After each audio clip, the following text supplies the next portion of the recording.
నమో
మహద్భ్యో ఋషిభ్యో గురుభ్యో నమః. జగదంబామయమైన సభా సదస్సుకు సవినయ నమస్సులు సమర్పణ చేసుకుంటూ ఈ లక్ష్మీ పాంచరాత్ర యజ్ఞంగా శరన్నవరాత్రుల్లో మనం ప్రారంభించుకున్నటువంటి శ్రీ కనకధారా స్తోత్ర ప్రవచనాల్లో ప్రేమత్రపా ప్రణిహితాని గత ఆగతాని, ముందు ఆయనవే ప్రేమగా చూస్తుందట. ఇది ఒక చక్కటి ప్రేయసీ ప్రియుల యొక్క చూపులు ఎలా ఉంటాయో వర్ణించారు ఇక్కడ. ఇంత బ్రహ్మచారి గారు ప్రేయసీ ప్రియులు అంత బాగా చూసుకుంటారో వర్ణిస్తున్నారు. అది విశేషం అన్నమాట. ఆయనకి తెలిసిన ప్రేయసీ ప్రియులు ఇద్దరే, లక్ష్మీనారాయణులు, పార్వతీ పరమేశ్వరుడు. అసలు నిజంగా లవ్ అని, మ్యారేజ్ అని ఇన్ని విషయాలు అంటున్నామే, మన సృష్టిలో మన దేవతలే పెద్ద లవర్స్. మిగిలిన వాళ్ళకి ప్రపంచంలో ఏమో కానీ మన సృష్టిలో, మన భారతీయ సంస్కృతిలో ప్రేమ అనేది చాలా పవిత్రమైనటువంటి విషయం. దానికి ధర్మపు బద్దె ఉంది. ఇక్కడ ధర్మం అనేటువంటిది ఉంది. అది ఇక్కడ. అందుకే దీనికి ఎవరు ఆదర్శం? పార్వతీ పరమేశ్వరుల ఆదర్శం. ఫస్ట్ లవ్ మ్యారేజ్ వాళ్ళది, ఆది దంపతులు వాళ్ళు. అక్కడేమో తండ్రి కాదన్నా దక్ష ప్రజాపతి, అక్కడ చాలా సంరంభం. అటు తర్వాత మళ్ళీ పుట్టిన ఆయన్నే గుర్తుపెట్టుకు తపస్సు చేసింది. అంతకు మించిన ప్రేయసీ ప్రియులు ఎవరైనా ఉంటారా? ఇక ఈవిడ అంత సముద్రం నుంచి వచ్చినా మళ్ళీ పరుగుతుకు వెళ్ళి ఆయన మెడలోనే దండ వేసింది.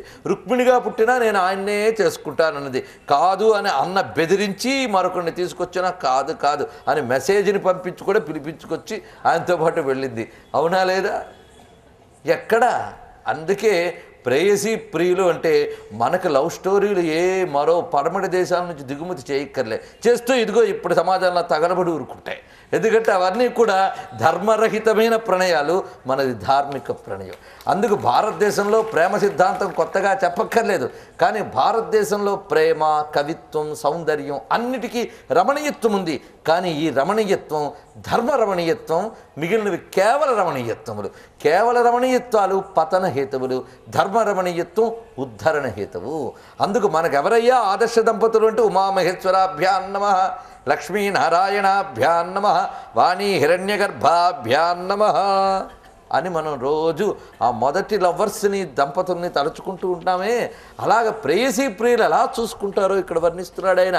ప్రేమత్రపా ప్రణిహితాని గతాగతాని. ఆవిడ ఆయన వైపు చూస్తోందిట. ఎలాగా? ప్రేమగా చూస్తుంది. చూస్తూ ఉంటే ఆయన ఊరుకుంటాడా? ఆయన అలాగ చలించకుండా ఉండేవాడు కాదు. స్పందించే లక్షణం ఉన్న మహానుభావుడు ఆయన, రసజ్ఞుడు. అందుకు ఆ కారణం చేత ఆవిడ అంత ప్రేమగా చూస్తూ ఉంటే ఆయన ఒక్కసారి చిరునవ్వు నవ్వి చూశాడు. ఆయన చూసేడే అని వెంటనే సిగ్గుతో చూపు మరల్చుకుందిట.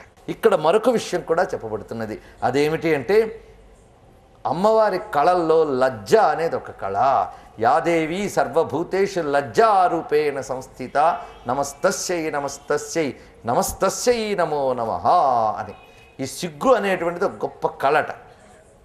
అలాగా ఈ కళ గురించి వర్ణిస్తూ, ఆ చూపుల కళ గురించి వర్ణిస్తూనే పార్వతీ పరిణయం అనే గ్రంథంలో భట్టబాణుడు ఒక చక్కటి భావాన్ని చెప్తాడు. అదేమిటి అంటే, అమ్మవారికి అయ్యవారికి వివాహం జరుగుతోంది, పార్వతీ పరమేశ్వరులకి. ఆ జరుగుతున్నప్పుడు అమ్మవారేమో అయ్యవారిని చూడాలని తపన. అంతవరకు నానా రభసా చేసి వచ్చాడు ఆయన, చక్కగా అలంకరించుకుని. ఊళ్ళో వాళ్ళందరూ చెప్తున్నాడు ఎంత అందంగా ఉన్నాడో శివుడని. నాకు తపస్సు చేసినప్పుడేమో ఆ పాములు వేసుకుని బూడిద పూసుకునే కనబడ్డాడు. ఇప్పుడు వరుడి వేషం వేసుకున్నట్ట చూస్తే బాగుండు అనుకుంది ఆవిడ. కానీ చక్మన తలెత్తి చూడలేకపోతుంది. బిడియంతో తలదించుకుంది. ఆ రోజుల్లో భారతీయ స్త్రీలకు బిడియం ఉండేదిట. ఈ లజ్జ బిడియం అనేటటువంటివన్నీ కూడా ఉత్తమ స్త్రీలకు ఉంటాయి అని చెప్పారు. ఇప్పుడు అవన్నీ ఎంత ఎగిరిపోతే అంత నాగరికత. సిగ్గు, బిడియం, లజ్జ, కట్టు, బొట్టు, ఒద్దిక, అణకువ ఇవన్నీ కులాంగనలకు ఉండే లక్షణములని, సాధ్వీమణులకు ఉండే లక్షణములని మనకు శాస్త్రములు చెప్తున్నాయి. ఇవన్నీ లక్ష్మీ లక్షణాలు. అందుకే యాదేవి సర్వభూతేషు లజ్జారూపేణ సంస్థిత. అందుకే లలితా సహస్రం కూడా లజ్జా అని నామం ఉన్నది కదా మనకి. లజ్జ అమ్మవారి యొక్క స్వరూపం. అందుకే లక్ష్మీ కళ ఎవరిలో ఉంటుందో లజ్జ వాళ్ళల్లో ఉంటుంది. అందుకే ఆ తల్లి ఏం చేసిందంటే ఆ శివుణ్ణి చూడాలనే ప్రేమ ఉన్నది, కానీ ఎక్కడ దొరికిపోతానో అని సిగ్గు వేసి చూడకుండా ఉండలేక ఆవిడ ధూమవ్యాజంతో, ధూమవ్యాజంతో అన్నారు. అంటే ఎదురుగా అగ్నిహోత్రం, శివుడు కూడా అగ్నిహోత్ర కర్మ చేసేటప్పుడు ఇద్దరు కూర్చొని ఆ వివాహ వేదిక మీద అగ్నిహోత్ర కర్మ చేసేట. ఆ చేసినప్పుడు పొగ వస్తుందిట. ఆ పొగ వల్ల కళ్ళు మండుతున్నాయన్న నెపంతో కళ్ళు ఇలా నురుముకుంటూ శివుడు వైపు చూసిందిట. చూస్తే ఆయన ఏం చేశాడు, ఈవిడ చూడ్డాన్ని ఆయన చూసేట. నా చూపును ఆయన చూశాడని సిగ్గుతో ఆవిడ వెంటనే ఇటు చూపు మరల్చుకుందిట. అలా మరల్చుకున్న అమ్మ చూపుల మాల మాకు శుభములిచ్చుగాక అని భారతీయ కళ్యాణం అనే గ్రంథంలో భట్టబాణుల వారు సంస్కృతంలో చెప్పారు. అక్కడ వారు, ఇక్కడ వీరు, ఇద్దరిది ఒకటే ప్రేమ. అందుకే ప్రేమత్రపా ప్రణిగితాని గతాగతాని మాలాదృశోర్మధుకరీవ మహోత్పలేయ సామే శ్రియం దిశతు సాగర సంభవాయ. అది ముహుహు. ముహుహు అంటే మాటి మాటికి అని అర్థం. మాటి మాటికి విధదతి, వెళ్ళి వస్తున్నది అని చెప్తూ. అలాగే ముహుర్విధదతి అంటే మాటి మాటికి నన్ను ఈ విధంగా అనుగ్రహించుగాక అని కూడా అర్థాన్ని గ్రహించవచ్చు. ఇందులో మరొక విషయం ఉంది, గతాగతములు ఉన్నాయి. ఇందులో మరొక అంతరార్థం ఎన్ని చెప్తాడో చూడండి. ఒక్క శ్లోకంలో జీవిత సందేశం ఉంటుంది, కవితాపరమైన సౌందర్యం ఉంటుంది, వాళ్ళిద్దరిని భావించడం ఉంటుంది. అయితే ఇక్కడ మరొక అంతరార్థం ఉంది. ఎందుకు మాటి మాటికి వారి ప్రేమను తలంచుకోవడం? మనం లక్ష్మీనారాయణుల ప్రేమ ఇక్కడ తలంచుకున్నాం, అటేమో పార్వతీ పరమేశ్వరుల ప్రేమ ఆ శివానందలహరి తీస్తే అదే, సౌందర్యలహరి తీస్తే అదే. ఎంత ప్రేమ కవిత్వం రాశారు ఆ శంకరులు. ఆ బ్రహ్మచారి గారు అద్భుతమైన ప్రేమ కవిత్వం రాశారు ఆ స్థాయిలో. అది విశేషం. ఎందుకు అంటే మనం ఒక ఇంట్లో ఉంటున్నాం, ఆ ఇంటికి తల్లిదండ్రులు ఉన్నారు, వాళ్ళే లక్ష్మీనారాయణులు. ఎప్పుడైనా ఇల్లు క్షేమంగా ఉండాలి, అన్యోన్యంగా ఉండాలి అంటే తల్లి తండ్రి ప్రేమగా ఉంటేనే ఇంట్లో ఆనందం ఉంటుంది. అంతేగాని వాళ్ళిద్దరూ కొట్టుకుంటూ కూర్చున్నా అనుకోండి, ఇంట్లో శాంతి అనేదే ఉండదు. అందుకే ఇంత విశ్వంలో శాంతి ఉండాలి, ఇది చక్కగా ఉండాలి అంటే ఈ విశ్వానికి తల్లిదండ్రులైనటువంటి వారు ఉభయులు అంత అన్యోన్యమైన ప్రేమతో ఉన్నారు కనుకనే విశ్వం ఇంకా ఇలా ఉనికి కలిగి ఉంది. ఈ విశ్వం క్షేమంగా ఉండాలి అంటే వారు ఉభయులు ఎల్లవేళలా అటువంటి ప్రేమతో ఉండాలి. ఆ ప్రేమ ప్రతి ఇంటా ప్రసరింపబడాలి అని భారతీయులు కోరుకోవాలి. అందుకు వీళ్ళిద్దరినీ తరుచుకున్న ఇంట్లో తప్పకుండా ఇటువంటి అన్యోన్యత ఇవన్నీ లభించుతాయి గనుకనే మాలాదృశోర్మధుకరీవ మహోత్పలేయ ప్రేమత్రపా ప్రణిహితాని గతాగతాని అని వర్ణింపబడుతూ తర్వాతి శ్లోకంలో ఈ శ్లోకంలో మరో విశేషం ఉన్నాం. గతాగతాని, రావడం పోవడం, ఇది చాలా ముఖ్యమైన విషయం జీవితానికి. రాక పోక అంటే అది ఈవిడి పని. ఎందుకంటే సిరితా వచ్చిన వచ్చును సలలితముగ నారికేళ సలిలము భంగిన్. సంపదలు ఎలా వస్తాయంటే కొబ్బరికాయలు నీళ్ళలాగా వస్తాయట.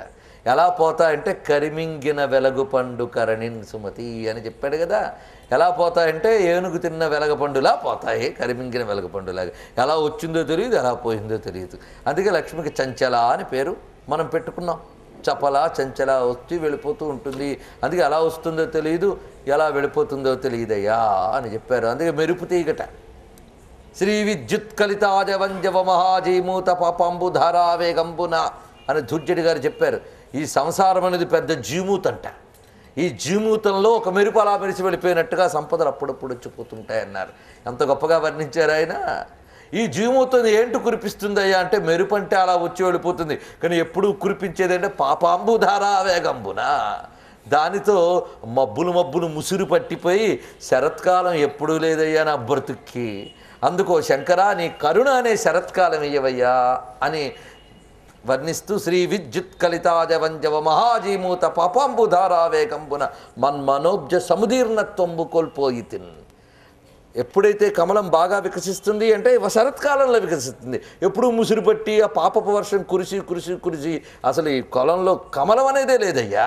నీ కరుణా శరత్సమయమింతే చాలు చిద్భావనా సేవన్ తామరతం పరయమనేదన్ శ్రీకాళహస్తీశ్వర అని చెప్పారు. అందుకేం చెప్పారు ఇక్కడ? విద్యుచ్చలం సంపద. విద్యుచ్చలం మెరుపు తీగలాంటిదే సంపద, వచ్చిపోతూ ఉంటుంది కనుక రాక పోక అనేది సంపదకి సహజ లక్షణం. అమ్మవారి చూపులు అంటే లోకంలో ఐశ్వర్యములనే కదా అర్థం. ఐశ్వర్యములు వచ్చిపోయేవి. కానీ ఒకటి బాగా గుర్తుపెట్టుకోవాలి, ఐశ్వర్యం వచ్చినా పోయినా హరితో సంబంధం మాత్రం తెగరాదు. అది చెప్పడమే మాలాదృశోర్మధుకరీవ ప్రేమత్రపా ప్రణిహితాని గతాగతాని. ఆ గతాగతముల యందు కూడా ఆ చూపు అమ్మవారిది హరినే అంటిపెట్టుకున్నది గనక మనం గతాగతముల యందు ఐశ్వర్యములు వచ్చి పోతున్న హరిని మరువరాదు. అలా ఉన్నప్పుడు అమ్మవారు సకలైశ్వర్యదాయినియే ఎల్లవేళలా అనుగ్రహించడంలో సందేహం లేదు. ఎటువంటి తల్లండి అంటే, మనం ఎందరో పెద్దవాళ్ళని చూసి వాడికి అంత ఐశ్వర్యం ఉంది, లేదా వాడికన్నా మరొకడికి ఇంత ఐశ్వర్యం ఉంది కాబట్టి నాకు అంత ఐశ్వర్యం రావాలని అనుకుంటాం. ఎంత ఐశ్వర్యం వచ్చినా ఇది ఎక్కడండి అంటాం. ఎందుకంటే మనకన్నా కింద వాడిని మనం చూడం, మనకన్నా పైవాడి మీదే మన చూపు ఉంటుంది. అంతేగాని అయ్యో వాడెక్కడో ఇల్లు కూడా లేకుండా చెట్టు నీడ పడుకున్నాడే అని వాడిని చూసి వాడికన్నా నేను నయం, నాకు ఒక గూడుంది అనుకోం. అయ్యో అది నేను కట్టలేదే అని మనం అనుకుంటూ ఉంటాం. ఎందుకంటే మనకన్నా పైవాడిని చూడటం మనకి తద్వారా పైకి వెళ్ళే లక్షణానికి అది సంకేతమే, మంచిదే. కానీ ఇలా ఎక్కడి దాకా వెళ్ళగలం? సంపదల్లో అందరికన్నా పెద్దవాడు ఒక్కడే మనం వెళ్ళగలిగేది. ఎవరు? త్రిలోకాధిపతి అయిన ఇంద్రుడు. అలాంటి ఆ ఇంద్రునికి సంపద ఇచ్చిన తల్లి జగదంబికి చూపు మన మీద పడితే ఇంకా ఇంద్రుడు కూడా అసూయపడేటంత గొప్పవాళ్ళం అవుతామా లేదా? అందుకు ఈ తల్లి చూపు ఎంత గొప్పది అంటే ఇంద్రుడికి ఐశ్వర్యాన్ని ఇచ్చింది. మరి ఇంద్రుడి కన్నా గొప్పవాడు ఇంకెవరు? ఉపేంద్రుడు. ఉపరి ఇంద్ర అన్నారు. ఇంద్రుడికి పైవాడైన నారాయణుడు. అందుకు ఇంద్రుడి కంటే పైవాడైన నారాయణుడు. వీళ్ళు ఇద్దరినీ కూడాను అమ్మవారే చూస్తున్నదట. ఆయన్ని ఎలా చూస్తున్నది? భర్తని చూసి ఆనందింపజేసినట్లు చూస్తుంది. ఇంద్రుడిని ఎలా చూస్తుంది? బిడ్డని చూసినట్టు చూసింది. అందుకు ఆ ఇంద్రుడికి ఐశ్వర్యములన్నీ ఇచ్చి అతన్ని కాపాడింది. ఆయనకు ఆనందాన్ని ఇస్తూ ఉన్నది, ఆయన యొక్క ఆనంద స్వరూపిణి. అందుకు ఇంద్రుడికి ఐశ్వర్యాలు ఇచ్చి కాపాడిన తల్లి, హరికి ఆనందాన్ని ఇచ్చిన తల్లి మనల్ని చూస్తే మనకు ఆనందం ఐశ్వర్యం అన్నీ ఇస్తుంది కదా తల్లి. విశ్వామరేంద్ర పదవి భ్రమదానదక్షం ఆనందహేతురధికం మురవిద్విషోపి ఈషన్నిషీదతు మయి క్షణమీక్షణార్థం ఇందీవరోదర సహోదరమిందిరాయా విశ్వామరేంద్ర పదవి భ్రమదానదక్షం. కథని కంటిన్యూ చేస్తున్నారు గురువుగారు. చూడండి ఇక్కడ సాగర సంభవాయా తర్వాత శ్లోకం ఇది. సముద్రం నుంచి ఉద్భవించిన తల్లి ఏం చేసింది? విష్ణువుని చేపట్టి వివాహం చేసుకుని ఇంద్రుడికి మళ్ళీ స్వర్గలక్ష్మి అంతటిని అనుగ్రహించింది ఆ తల్లి. స్వర్గే చ స్వర్గలక్ష్మి స్త్వం అన్నారు. స్వర్గంలో స్వర్గలక్ష్మిని తిరిగి ప్రతిష్ఠించింది ఆ తల్లి. ఆ కారణం చేత సాగర సంభవగా వచ్చినటువంటి క్షీరసాగర కన్యక జగదంబిక ఇంద్రునికి పదవిభ్రమదాన దక్షం. పదము అంటే పదవి, స్వర్గ పదవి అని. విశ్వ అమరేంద్ర పదవి అని. ఈ జగత్తు అంతటికీ ఇంద్రుడైనటువంటి ఆయనకి అమరేంద్ర పదవి తాలూకా విభ్రమము అంటే దాని యొక్క మెరుగుతనము, ఆశ్చర్యకరమైనటువంటి వైభవము, ఇవన్నీ దాన దక్షం ఇవ్వడానికి సమర్థమైనటువంటి చూపు అమ్మవారిది. ఇక ఆయనకేమిచ్చినది? మురవిద్విషోపి అన్నారు. మురవిద్విషునకు కూడా ఆనందహేతురధికం, అధికం ఆనందం ఇచ్చిందిట. అపి అని శబ్దం వేశారు ఇక్కడ. అంటే విష్ణువును కూడా అని అర్థం. అంటే ఆయన నిజానికి ఏమీ అవసరం లేనివాడు, కానీ ఆవిడంటే ఉన్న ప్రేమ చేత ఆవిడ ఇచ్చే ఆనందాన్ని ఆయన స్వీకరించాడు. అందుకు ఆనందహేతురధికం మురవిద్విషోపి, అధికం ఆనందం హేతు. ఆ నారాయణునికి అత్యధిక ఆనందాన్ని కలిగించినటువంటి తల్లి, నారాయణ కూడా ఆనందాన్ని ఇచ్చినటువంటిది అని. అంటే ఎవరూ ఏమీ ఇవ్వలేరు ఆయనకి. అలాంటిది ఆయనకి ఇచ్చి ఆనందింపజేయగలిగింది ఆ జగదంబికే సాధ్యమైంది. అందుకు హరిని మెప్పించగలిగేది ఆ తల్లి మాత్రమే. ఆ కారణం చేతనే అమ్మని మొరబెట్టుకుని అయ్యవారి యొక్క అనుగ్రహం కోసం మనం తాపత్రయపడతాం. ఇది అయ్య అనుగ్రహమైనా అమ్మ అనుగ్రహమైనా ఒక్కటే రెండు, అందులో సందేహం లేదు. కానీ అమ్మవారిని పట్టుకుంటే తొందరగా పని జరిగిపోతుంది అనేటటువంటి విషయం మనకు తెలుసు. అక్కడ ఏం జరుగుతుందో ఇక్కడే అదే జరుగుతుంటుంది. అందుకే పిల్లలు నాన్నగారి వాళ్ళ పని ఏం జరగకపోతే తల్లి దగ్గరికి వెళ్ళి చెప్తారు. ఆవిడ నెమ్మదిగా కదిలించగలదు. అందుకే కదా పాపం బందిఖానాలో అంత బాధపడుతున్నటువంటి రామదాసు గారు కూడాను ఏం చేశారు? నన్ను బ్రోవమని చెప్పవే సీతమ్మ తల్లి, నన్ను బ్రోవమని చెప్పవే అని విన్నవించుకున్నారు. పైగా ఎలా చెప్పాలో ఆవిడికి తెలుసది. ఎందుకంటే ఆ చూపులు ఆయన్ని లొంగదీసుకుని ఆనందాన్ని ఇవ్వగలిగే చూపులు గనక ప్రక్కాను చేరి చెక్కిలి నొక్కుచు ఓ తల్లి వినవించవమ్మా అని విన్నవించుకున్నారు. అలాగే మనకి మహానుభావుడైన అన్నమాచారి కూడా పరమాత్ముడైన హరి పట్టపురాణివి నీవు ధర మము విచారింప తగు నీకునమ్మా అన్నారు. అలాగే రామయ్య కాపాడాలి అంటే సీతమ్మ మాయమ్మ అని డిక్లరేషన్ ముందు అవసరం. సీతమ్మ మాయమ్మ శ్రీరాముడు మా తండ్రి, ఆ తర్వాత మిగిలిన వాళ్ళందరూ వస్తారు. అందుకు ఆ జగదంబిక పేరు శ్రీ అన్నారు. శ్రీ అనే శబ్దానికి ఆశ్రయశక్తి అని అర్థం. శ్రయతి శ్రీయతి ఆశ్రయతి ఇది శ్రీ అని చెప్పబడుతున్నది. ఆశ్రయశక్తి, ఆశ్రయశక్తి అంటే ఈ జగత్తంతా దేనిని ఆశ్రయించుకుందో ఆ తల్లి పేరు శ్రీ. అంతే అర్థం చాలు. మనందరం ఆ అమ్మ ఒళ్ళో ఉన్నాం అని అర్థం. ఆ తల్లి ఆశ్రయం లేకపోతే మనం ఎవ్వరము లేము అని తేల్చి చెప్పేశారు. మరి అమ్మ ఒడి నుంచి ఇప్పుడు దూరం అయిపోయాం కనుక తిరిగి ఒడిలోకి వెళ్ళాలి అంటే అమ్మ ఆశ్రయంలో ఉన్నామన్న విషయం తెలియని అజ్ఞానంలో ఉన్నామే తప్ప మనం వదిలిన అమ్మ వదలదు. ఎలాగో అంటే తరంగాలు సముద్రాన్ని ఎలా ఆశ్రయించుకున్నాయో అమ్మని మనం అలా ఆశ్రయించుకుని ఉన్నాం. ఆ జగదంబిక యొక్క ఒళ్ళోనే మనం అందరం ఉన్నాం. అలా ఈ సర్వ జగత్తుకి ఆశ్రయశక్తి కనుక అమ్మవారిని శ్రీ అన్నాం. అంతేకాదు, శ్రీ అంటే మరొక అర్థం ఏమిటంటే పరబ్రహ్మని ఆశ్రయించుకున్న శక్తి అని అర్థం. లోకంలో చూడండి, పిల్లలందరూ తల్లిని ఆశ్రయించుకుంటారు. ఆ తల్లి ఎవరిని ఆశ్రయిస్తుంది? భర్తను ఆశ్రయిస్తుంది. అవునా లేదా? తండ్రిని ఆశ్రయిస్తుంది. అచ్చం ఇదే ఫార్ములా అక్కడ. ఆ ఋషులు అక్కడిదిక్కడ దింపారు అంతే. భారతీయ మహర్షులు తపస్సు చేసి ఈ విశ్వాన్ని ఆది దంపతులు ఎలా నడుపుతున్నారో గమనించి ఆ ఉన్నత్యం మీరు అందుకోవాలి అంటే అలాంటి ఒక కుటుంబ వ్యవస్థను ఏర్పాటు చేశారు ఈ దేశంలో. అందుకే పిల్లలు, తల్లి, తండ్రి అనే ఒక చక్కటి వ్యవస్థ మనకున్నది. అలాగే అక్కడ కూడా తల్లిని పిల్లలు ఆశ్రయించినట్లుగా మనం జగదంబికను ఆశ్రయిస్తే ఆ జగదంబిక ఆయన్ని ఆశ్రయించుకునే ఎలవేళలా ఉన్నది. అందుకు ఆవిడ ఎప్పుడు విష్ణువుని అంటిపెట్టుకుని ఉంటుంది కనుక సర్వవేళలా హరిని ఆశ్రయించుకుని ఉన్న తల్లి అని రెండవ అర్థం. పరబ్రహ్మను ఆశ్రయించుకుని ఉన్న తల్లి. అది ఎలాగో అంటే ముందే చెప్పుకున్నట్లు వెలుగు దీపాన్ని ఆశ్రయించుకున్నట్లుగా లక్ష్మి విష్ణువుని ఆశ్రయించుకుని ఎల్లవేళలా ఉంటుంది. అందుకే విష్ణురేష అనపాయిని అనేటువంటి మాట మళ్ళీ గుర్తు తెచ్చుకోవాలి. అందుకే ఆయన ఏ అవతారం దాల్చినా ఆవిడ వెళ్తూ వస్తుంటుంది. రాఘవత్వే భవత్సీత రుక్మిణి కృష్ణ జన్మని అన్యేషు చావతారేషు విష్ణురేష అనపాయిని అని విష్ణు పురాణం మనకు చెప్తున్న మాట అది. ఆయన రాఘవుడైనప్పుడు ఈమె సీతగా, ఆయన కృష్ణుడైనప్పుడు ఈవిడ రుక్మిణిగా, అన్యేషు చావతారేషు ఇతర అవతారములందు కూడా విష్ణో ఏష అనపాయిని. అందుకే ఈశానాం జగతోశ్చ వెంకటపతిర్విష్ణు పరాం ప్రేయసీం తద్వక్షస్థల నిత్యవాసరికాం తత్క్షాంతి సంవర్ధినీం అని వర్ణించి మనకి చెప్పబడుతున్నది కదా. తత్క్షాంతి సంవర్ధినీం. అటువంటి జగదంబిక ఆ స్వామికి ఆనందమును కలిగించేటువంటి తల్లి. అందుకు శ్రీ అంటే ఆయన ఆశ్రయించుకున్నది అని ఒక అర్థం. మరొక అర్థం మనకి విశిష్టాద్వైత సంప్రదాయంలో చెప్పబడుతున్నది ఏమిటి అంటే శృణోతి శ్రావయతి ఇది శ్రీ అని అర్థం చెప్పారు. వినిపించే తల్లి అని. వినిపించే తల్లి. వినిపించేది అంటే మన మొరలన్నీ ఆవిడ విని ఆయనకు వినిపిస్తుందిట. ఎప్పుడు ఆయన దగ్గరే ఉంటుంది కనుక మొత్తం చిట్టా అంతా చూసుకుని ఇదిగోనయ్యా వాళ్ళని పాపం కనికరించుతూ అని రికమెండ్ చేస్తుందిట. అందుకే ఈ రహస్యం తెలిసి కనుకనే మహానుభావుడు రామదాస్ ఆ మాట అన్నాడు. శృణోతి శ్రావయతి వినిపించే తల్లి. మన మొరలు విని ఆయనకి వినిపించేటువంటి జగదంబిక. అంతేకాదు ఆయన కూడా ఏం చేస్తాడంటే ఆ మాట మనకి అగస్త్యుల వారు లక్ష్మీదేవితో చెప్తారు స్కాంద పురాణంలో. ఏమని అంటే పరమాత్మ మాకు ఏమి ఇవ్వదలుచుకున్నా నిన్ను మున్నిడుకును కానీ ఈజాలడు అన్నాడు. ఆవిడ ద్వారానే ఇస్తాట, ఆయనంతరానే ఏమి ఇవ్వట.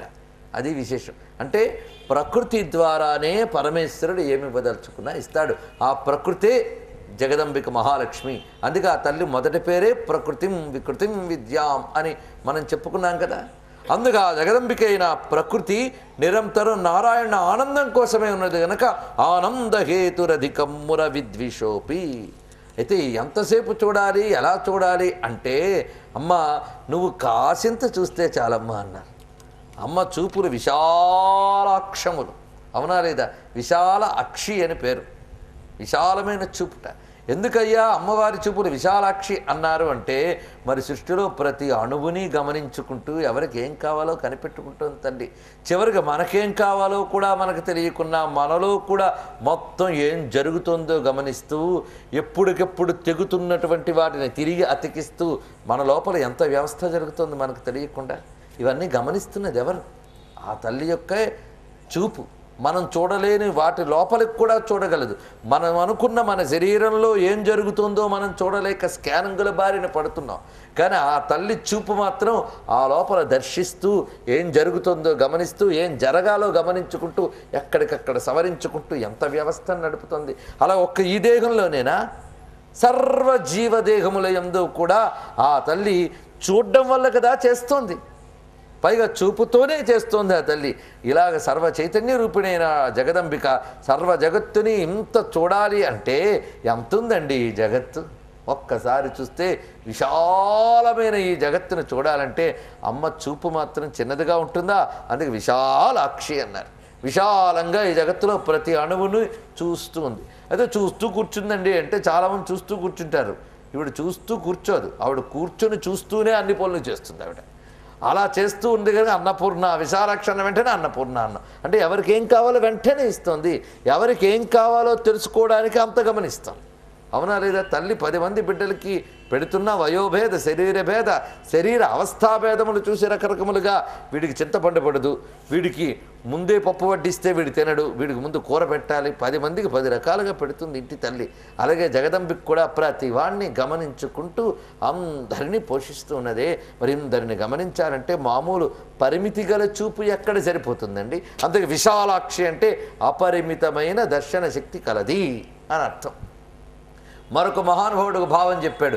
విశాలాక్షి ఎందుకు అయిందయ్యా అంటే, మరి ఆయన అంటున్నాడు విశ్వశరీరుడే అంత ఉంటే మరి ఆయన్ని చూడాలి అంటే ఆ చూపులు ఈ మాత్రం ఉంటే సరిపోవు, పెద్దవి చేసుకు చూడాలట. అందుకే ఆయన్ని చూడడానికి కళ్ళు పెద్దవి చేసుకు చూస్తుందట. అందుకు విశాలాక్షి అని కూడా అన్నారు. అలాంటి అంత చూపు అంతగా నన్ను చూడక్కర్లేదమ్మా, నేను ఈ విశ్వంలో ఎంతున్నాను, నన్ను చూడాలి అంటే ఈషన్నిషీదతు అమాత్రంగా నీ చూపు ప్రసరింపజేయి చాలమ్మా.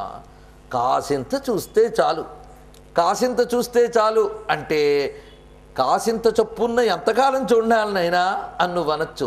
క్షణం అన్నాడు. అది ఈషన్నిషీదతు మయి క్షణం, కాసింత క్షణం చాలమ్మా అన్నాడు. అంటే అమ్మవారి క్షణం చూస్తే చాలు మన బ్రతుకంతా బాగుపడిపోతుంది.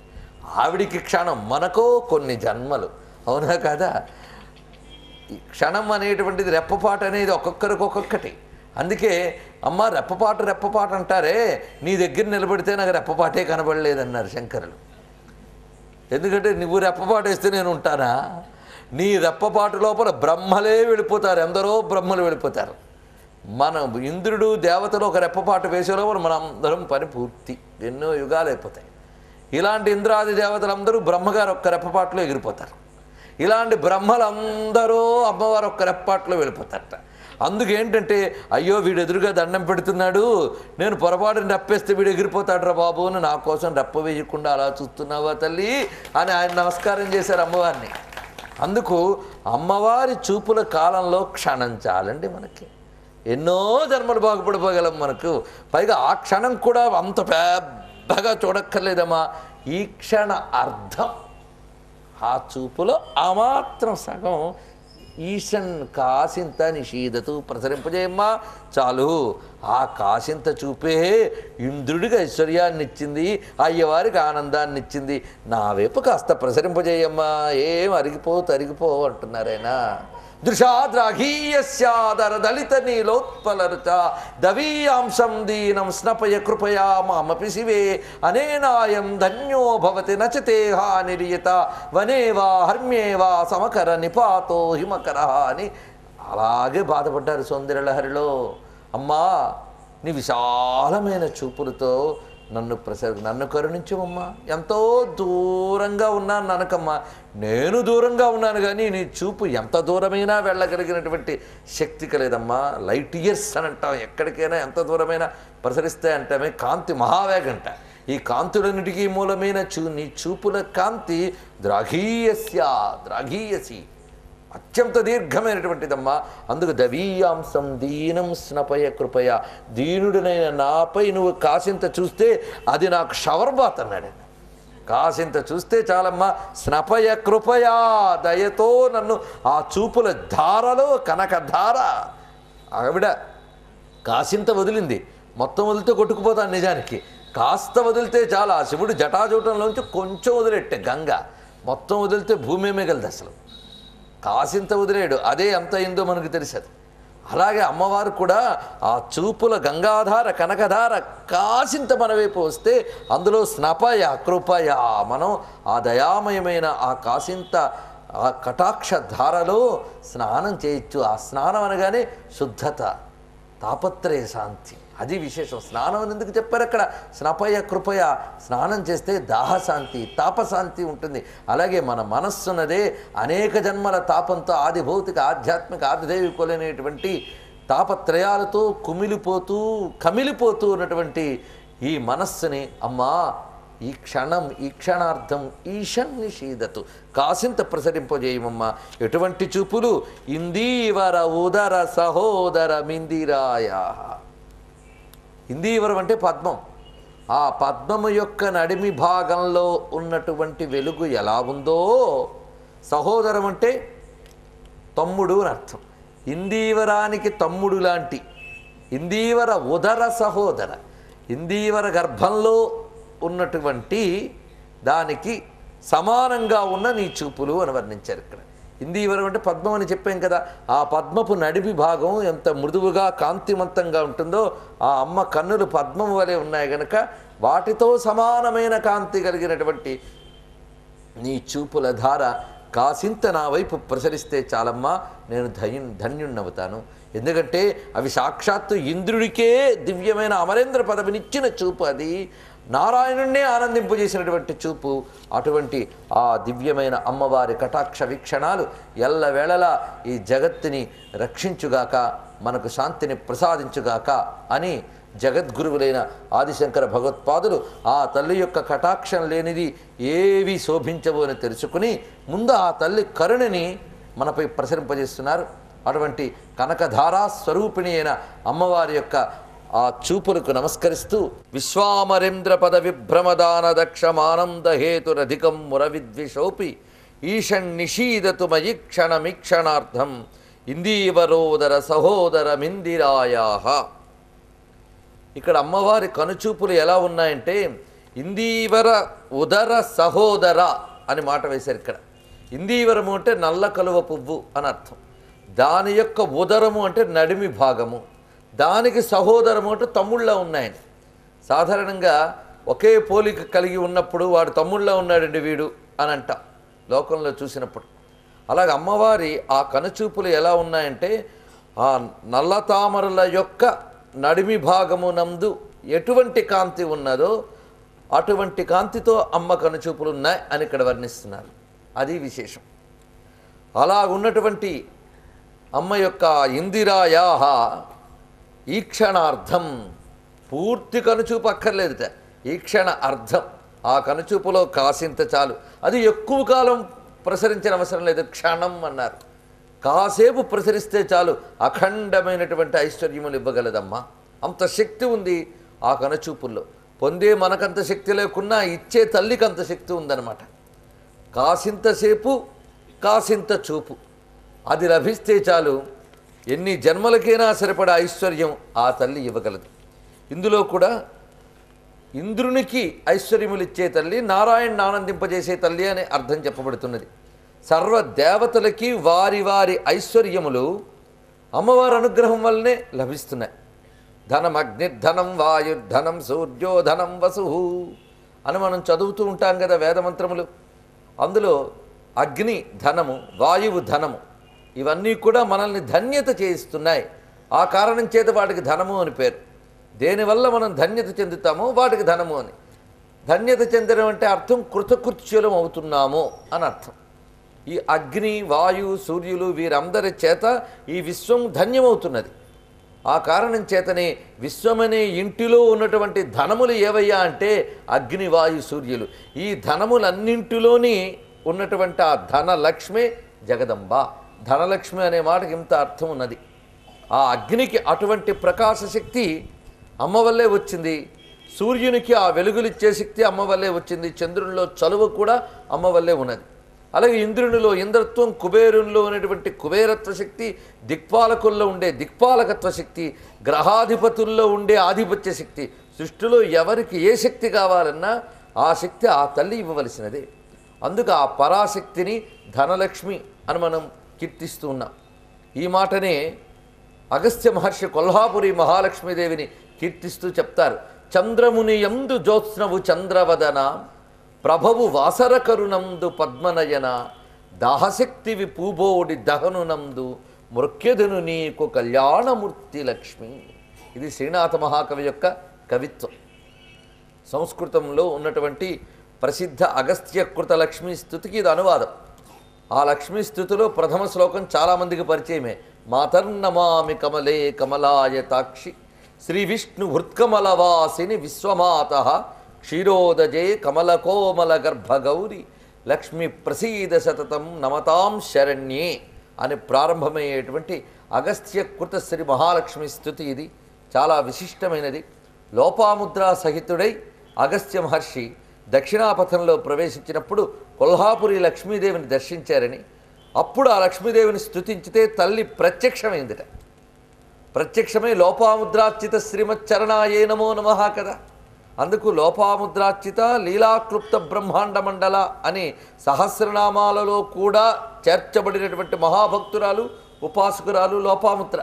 అలాంటి లోపాముద్రకి అమ్మ సాక్షాత్కరించింది. సాక్షాత్కరించి లోపాముద్రకి చీర, బంగారు నగలు ఈ సారె పెట్టింది మహాలక్ష్మి స్వయంగా. ఇంటికి ఎవరైనా ముత్తైదువు వస్తే సారి పెడతారు. అలాంటిది విశ్వమనే కుటుంబానికి ఇల్లాలైనటువంటి ఆ మహాలక్ష్మి కూడా తన ఇంటికి వచ్చిన ఈ పుణ్య దంపతులకి కావలసిన సంపదలు ఇచ్చిందిట. ఇది విశేషంగా చెప్పబడుతున్నది. అక్కడ ఆయన స్తోత్రం చేస్తూ చెప్తున్నారు మాతన్నమామి కమలే కమలాయతాక్షి అని. దాన్నే శ్రీనాథ మహాకవి ఎంత చక్కగా ఇచ్చారంటే క్షీరోద కన్యకు శ్రీ మహాలక్ష్మికి కమలాయతాక్షికి కంబుకంఠికి అఖిల లోకేశ్వరికి అమ్నాయ వినుతకు కనకకేతక పుష్పగర్భగౌరికి అరుణాధరోష్ఠికి అమరకోటి కిరీట కోటి విటంక సంఘాట ఘటిత రత్నాంకుర ప్రభారాజ నిరాజిత శ్రీపాద పద్మపీఠోపకంఠకు అంబురహనాథు దేవికి ఆదిశక్తికి ఇందిరకు లోకమాతకు ఇగురుబోడికి అలరువిల్కాని తల్లికి అశ్రితార్థ కల్పవల్లికి మ్రొక్కగా కంటిమంటి అన్నారు ఆ మహానుభావుడు. ఎంత అందంగా ఒకవైపు సంస్కృత పదాల తూగు, మరి ఒకవైపు తెలుగు పదాల ఊగిసలాట, ఈ రెండింటిని మేళవించి శ్రీనాథ మహాకవి మహారాజసంగా ఆ జగద్రాజ్ఞిని కీర్తించారు. ఇందులో ఆ తల్లి కాంతి ఎలా ఉన్నది అంటే కనకకేతక పుష్పగర్భగౌరికి, కనక కమలము నడిమి కాంతి ఎలా ఉంటుందో అలా వెలిగిపోతున్నటువంటి తల్లి. అమరకోటి కిరీట కోటి విటంక సంఘాట ఘటిత రత్నాంకుర ప్రభారాజ నీరాజిత శ్రీపాద పద్మ పీఠోపకంఠ. అంటే ఈ సమాసం ఎంత ఉందో అమ్మవారి పాదాల దగ్గర బారు అంత ఉందన్నమాట. ఎవరయ్యా బారు? ఆ వరుస అంటే దేవతల వరుస. దేవతలందరూ వరుసలు కట్టున్నారు. ఇంద్రాది దేవతలందరూ కూడా అహం అహమిక అని నేను నమస్కరిస్తాను ఆ తల్లి చరణాలకి అని వాళ్ళ కిరీట కాంతులు అమ్మవారి పాదపీఠానికి నీరాజనాలు ఇస్తున్నట్లు ఉన్నాయట. అమరకోటి కిరీట కోటి విటంక సంఘాట ఘటిత రత్నాంకుర ప్రభారాజి నిరాజిత శ్రీపాద పద్మపీఠోపకంఠ. అలా నీరాజనాలు అందుకుంటోంది. అందుకే విశ్వామరేంద్ర పద విభ్రమదాన దక్ష అనగానే అలా నమస్కరించిన దేవతలందరికీ వారి యొక్క శక్తులు ఆ తల్లే ఇచ్చింది. అసలు బ్రహ్మదేవుడు సృష్టి చేస్తున్నాడన్నా, విష్ణువు స్థితి చేస్తున్నాడన్నా, అటు హరుడు లయం చేస్తున్నాడన్నా ఎవరి వల్ల తల్లి? నీ వల్లనే అంటున్నారు అగస్త్య మహర్షి. బ్రహ్మ పుట్టించు మనుచు నారాయణుండు హరుడు హరించు భువనంబులవసరమున ఎందు సమకూరు వీరికి ఈ ప్రభావము నీవు కలుగంగ బట్టి కాక ఇందువదనా. ఓ తల్లి, నువ్వు ఉండడం చేతనే కదమ్మా వాళ్ళు ఆ విధంగా ఇవన్నీ చేయగలుగుతున్నారు. అసలు ఎవరికి ఏ విభూతి కావాలన్నా వారిలో ఒక గొప్పతనం కనబడాలి అంటే ఆ లక్ష్మి ప్రసన్నమయమైన చూపులు పడాలి వాళ్ళల్లో. పడితే తప్పకుండా వాడు ఎందులో గొప్పవాడవాలో అందరూ గొప్పవాడవుతాడు. పండితుడాతడాతడు ప్రభావ సమగ్రుడతండు శూరుడాతండు వివేకయాతడు వదాన్యుడతండు మహాకులీనుడాతండు కళావిదుండతడు ధన్యుడతండు మనోజ్ఞమూర్తి యవ్వండు భవత్కృపాకలన వైభవ లక్ష్మికి పాత్రుడు ఇందిరా పండితుడాతడాతడు ప్రభావ సమగ్రుడతండు. అమ్మా, నీ కృప అనేటటువంటి వైభవానికి ఎవడు పాత్రుడో వాడే మహాపండితుడవుతాడు, ప్రభావ సమన్వితుడవుతాడు, వివేకి అవుతాడు, దానశీలుడవుతాడు, ఉత్తమ కుల సంజాతునిగా కీర్తింపబడతాడు, కళావేత్త అనిపించుకుంటాడు, ధన్యుడవుతాడు, సర్వజీవుల చేత ఆకర్షింపబడతాడమ్మా. ఒక్క నీ కడకంటి చూపు సోకితే చాలు తల్లి. ఎవ్వని నేని నీవు దయనించిక చూపిన వాని జూతుర పువ్విలు కానిగా సతులు భూపతిగా ప్రజకల్పకంబుగా అవ్విబుధాశ్రిత వ్రతతి అంబుదిగా కుల గోత్ర గోత్రముల్ కవ్వడిగా పరద్విషులు కర్ణునిగా కవులెల్ల శ్రీసతీ అంటున్నారు. కాసింత కృప ఈ క్షణార్థం అన్నారు. అందుకే ఇంచుక దయ చూచినా అంటున్నారు శ్రీనాథుల వారు. ఎవ్వని నేని నీవు దయనించుక చూచినా, కాస్త అమ్మవారు దయ చూపిస్తే చాలట. వాడిని ఎవరెలా చూస్తారు అంటే స్త్రీలు వాడిని మన్మథుడు చూసినట్లుగా చూస్తారు, ప్రజలు వాడిని మహారాజులాగా కల్పవృక్షంలాగా చూస్తారు, పండితులందరూ కూడా మేము ఆశ్రయించవలసిన వాడు ఇతడే అని అంటారయ్యా. ఇలాగ అందరి మన్ననలు పొందగలడు ఎవరు అంటే తల్లి నీ యొక్క ఆ ఈక్షణార్థమునకు నోచుకున్నవాడు. అందుకు జగజ్జనని ఆ కటాక్షములు మాపై ప్రసరింపజేయమమ్మా అని ఈ శ్లోకంలో కీర్తన చేశారు. శ్రీమన్మంద కటాక్ష లబ్ధ విభవ బ్రహ్మేంద్ర గంగాధరాం అని మనకు ప్రసిద్ధి శ్లోకం ఉన్నది. శ్రీమన్మంద కటాక్ష లబ్ధ విభవ బ్రహ్మేంద్ర గంగాధరాం ఆ భావమే ఇక్కడున్నది. అంటే అర్థం ఏమిటి? శ్రీమంతమైనటువంటి చూపు అమ్మవారిది, అంటే కళ్యాణమయమైన చూపు. అది మందకటాక్షం. ఎక్కువగా మందము అంటే కొద్దిగా అని అర్థం అన్నమాట. ఆ ఈక్షణార్థం అనే మాట యొక్క సొగసు వల్ల ఇన్ని మనకు గుర్తుకొస్తూ ఉన్నాయి. అందుకు మందకటాక్షం కాసింత చూస్తే చాలట. శ్రీమన్మందకటాక్షము చేత లబ్ధ విభవ బ్రహ్మేంద్ర గంగాధరాం. ఆ కాసింత చూపు చేతనే బ్రహ్మ ఇంద్ర రుద్రాదులందరూ కూడా ఐశ్వర్యం పొందగలుగుతున్నారు. అమ్మవారి యొక్క కాసింత చూపుకి అంత శక్తి ఉన్నదిట. అందుకే మందము అంటే కాసింత అని అర్థం. ఇందాకెవరో అమందానంద సందోహ బంధురం అంటే అర్థం ఏమిటి అని శ్రోతలు అడిగారనే విషయం తెలియజేశారు. అమందానంద సందోహ బంధురం అంటే మందము అంటే కాసింత అన్నాం కదా, అమందము అంటే కాసింత కాదు, చాలా పరిపూర్ణమైనటువంటి ఆనందం ఎక్కడున్నదో ఆ ఆనందం మళ్ళీ సందోహమై ఉన్నది, ఎక్కడ పలచబడి లేదనమాట. అమందానంద సందోహం ఆ పలచన లేనటువంటి గట్టిదైన ఆనందముతో కూడినవాడు కనుక అమందానంద సందోహ బంధురు అంటే సచ్చిదానంద ఘనుడు అని దాని అర్థం. అది తీరుంటుంది. ఇక్కడ అమ్మవారి యొక్క ఆ కాసింత చూపు బ్రహ్మరుద్ర ఇంద్రాదులకే ఐశ్వర్యాలు ఇస్తున్నాయంటే ఇంకా చెప్పేదేముందండి. అందుకు అమ్మ కాసింత చూడవమ్మా అని కోరుకోవడంలో అంత వైశిష్ట్యం ఉందన్నమాట. ఇక్కడ విశ్వామరేంద్ర పద విభ్రమదాన దక్షము ఆనందహేతురధికం అన్నప్పుడు మరొక కథ మనకు గుర్తుకొస్తుంది. ఇంద్రుడిని విష్ణువుని ఇద్దరిని పేర్కొన్నారు ఇక్కడ. ఇంద్రుడికి విష్ణువుకి ఒక గొప్ప సంబంధం ఉన్నది. అది మనకి ఇంద్ర విష్ణువులు వీరు ఉభయులు కూడాను సూర్యశక్తి విశేషాలు. ఆ కారణం చేతన అదితీదేవికి ఇంద్రుడి సంతానం, దేవతలు కూడా అదితీదేవి యొక్క సంతానం. చివరి సంతానం ఎవరు అంటే విష్ణువు అని చెప్పబడుతున్నాడు. ద్వాదశాదిత్యుల్లో కూడా విష్ణువుని చివరిగా చెప్తున్నాం. చివరిగా అంటే ఆఖరివాడు అని కాదు, అందరూ అయినా మిగిలేవాడు అని అర్థం అనమాట. శాశ్వతంగా ఉండేటటువంటి వాడు విష్ణువు. ఆయన ఇంద్రుణ్ణి అనుగ్రహించడానికి ఆయన సోదరుడిగా పుట్టాడు కదా. సోదరుడిగా పుట్టి ఆ బలిచక్రవర్తి దగ్గర ఉన్న సంపదనంతా తీసుకుని అందజేశాడు ఇంద్రునికి. ఆ విధంగా బలిచక్రవర్తి సంపద అంతా ఇంద్రునికి రావడానికి కారణం అమ్మవారు ఇంద్రుని అనుగ్రహించింది కనుకనే నారాయణుడు వామనుడే అవతరించి వెళ్ళి ఇంత పని చేసుకొచ్చాడు అని చెప్తున్నారు.